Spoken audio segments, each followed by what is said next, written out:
Welcome to this explainer. Today, we're tackling something absolutely crucial. We are going to build a step-by-step emergency checklist to help you identify and step in during a severe heat-related crisis. When temperatures really soar, knowing exactly what to do can literally mean the difference between life and death. Let's kick things off with a pretty terrifying number, 30. For some folks, heat stroke can become completely fatal in as little as 30 minutes.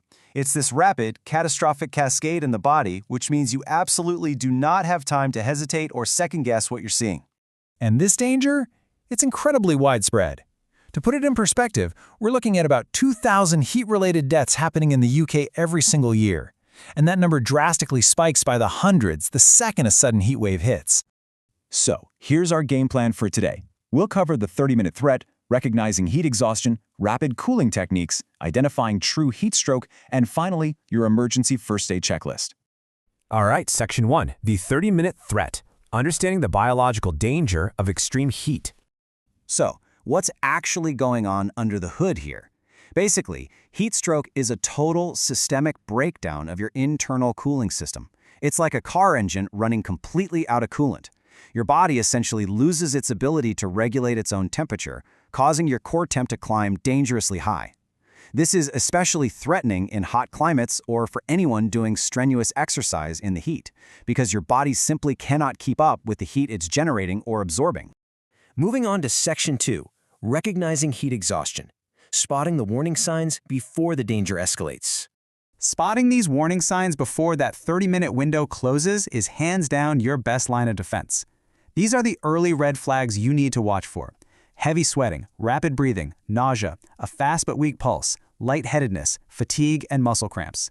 If you see any of these signs on a hot day, whether it's you, a friend, or just someone running by, it is a massive indicator that immediate intervention is required. Seriously, do not ignore these signals.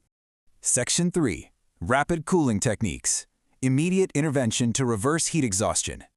Okay, so at this stage, the condition isn't life-threatening just yet, but it's absolutely essential that you help them cool down super fast to reverse the exhaustion. Step 1, get them into the shade immediately. Step 2, remove any unnecessary clothing. Step 3, hydrate. Get them drinking plenty of fluids. And Step 4, sprinkle water on them and fan the moist skin. By exposing as much skin as possible and fanning that moisture, you're helping the water evaporate. Evaporation is actually the key biological trick for lowering our body temperature. You should also grab whatever cold items you have on hand. Ice or cold packs are perfect. Apply them directly to areas with major blood vessels. Think the back of the neck or the armpits. By targeting these specific spots, you're literally chilling the blood as it actively circulates throughout the entire body. And I love this. Here's an unexpected but incredibly effective pro tip straight from the source. Put your hands in cold water. This is amongst the fastest ways to cool the whole body when you're hot. Sounds almost too simple, right? But it's a total game changer, and it's a fast action you can take anywhere you've got access to a sink or a cooler. Which brings us to Section 4, identifying true heat stroke, the critical pivot from exhaustion to emergency. If those initial cooling steps fail, the victim is going to succumb to life-threatening heat stroke. Now, what's really interesting and honestly pretty terrifying is the stark contrast here.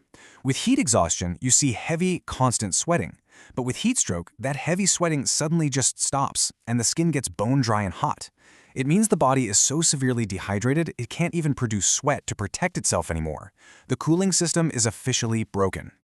Beyond that terrifying lack of sweat, you need to be on high alert for these major warning symptoms: unconsciousness, convulsions or seizures, extreme irritability and confusion, and difficulty breathing. A person in this state is going to look deeply unwell. And because of the confusion and the toll it's taking on their brain, they are completely incapable of helping themselves. They absolutely need you.